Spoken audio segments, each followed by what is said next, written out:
ہرگز کوتاہی نہ کریں۔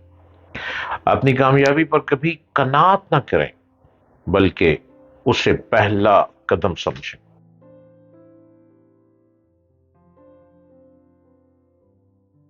نوجوانوں میں خود اعتمادی کا ہونا بے حد ضروری ہے۔ کانفیڈنس نہیں ہے تو آپ بیکار ہیں۔ کانفیڈنس آپ کو گھر سے ملے گا۔ اماں سے بات کریں محبت سے، والد سے بات کریں ادب سے، بہن بھائیوں کو ان کی ایجز کے مطابق لے کر چلیں۔ سب سے پہلے کانفیڈنس آپ کو گھر سے ملنا شروع ہو جائے گا۔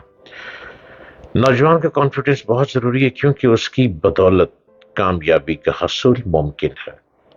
خود اعتمادی کے فقدان کی وجہ سے نوجوانوں میں مایوسی کا عنصر غالب آنے لگا ہے۔ اس لیے چاہیے کہ تلاش جستجو، امید، بلند ہمتی، خود اعتمادی کے جذبے اور اس کے خیال کو کہ ہم کچھ بھی کر سکتے ہیں تقویت پہنچائیں۔ عربی کی کہاوت ہے کہ ہر چیز دائرہ امکان میں ہے، اور اس کی سب سے بڑی دلیل کہ ہماری نوجوان نسل سائنس اور ٹیکنالوجی کے میدان میں نئی ایجادات کر سکتی ہے، علم کی سرحدوں سے بھی کہیں آگے جا سکتی ہے۔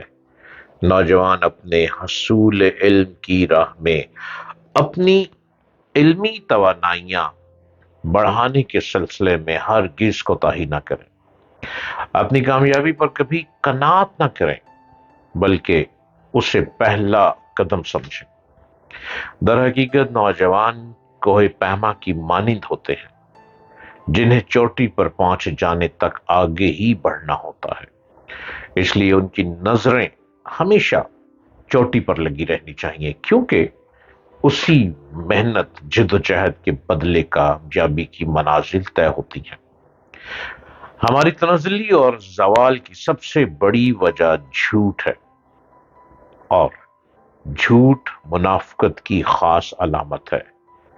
ہمارا زوال اسی دن شروع ہو جاتا ہے، اسی دن سے زوال شروع ہو جاتا ہے جب ایک والد اپنے بیٹے سے کہتا ہے کہ جاؤ بیٹا، باہر جو انکل کھڑے ہیں انہیں کہو کہ ابو گھر میں نہیں ہے۔ ایک ماں اپنی اولاد سے کہتی ہے کہ بیٹا سو جاؤ ورنہ جن آ جائے گا، جن وہ آ جائے گا۔ کیا اسی طرح کے طریقوں سے ہم اپنے بچوں میں بچپن میں ہی جھوٹ کی بنیاد نہیں رکھ رہے؟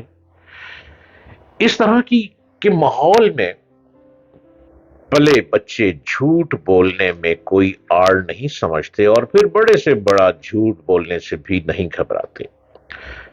ایک دفعہ بولا جھوٹ انسان کی ساری سچائی پر سوالی نشان لگا دیتا ہے، مگر جن لوگوں کو جھوٹ کے ذریعے دوسروں کو متاثر کرنے کی عادت پڑ جاتی ہے، وہ چاہتے ہوئے بھی جھوٹ بولے بغیر نہیں رہ سکتے۔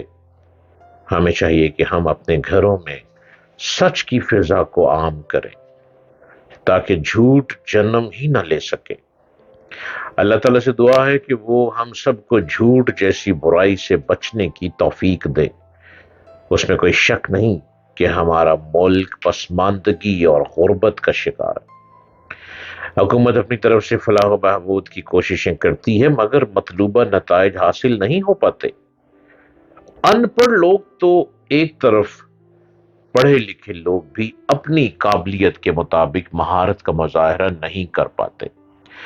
ایک طرف حکومت سب کو ملازمت فراہم کرنے سے قاصر ہے، تو دوسری طرف پرائیویٹ شعبہ کوالٹی آف ایجوکیشن پر سمجھوتا کرنے کو تیار نہیں۔ یہی بے روزگاری کا سبب ہے۔ یہ بات ٹھیک ہے کہ اردو ہماری قومی زبان ہے، مگر انگریزی میں مہارت ہی وقت کی ضرورت ہے۔ افسوس کا مقام تو یہ ہے کہ اکثر و بیشتر ایم اے پاس لوگ بھی انگریزی بولنا نہیں جانتے۔ حکومت کو چاہیے کہ اسکول، کالجز اور یونیورسٹیوں میں انگریزی زبان میں مہارت کا مضمون متعارف کرائے۔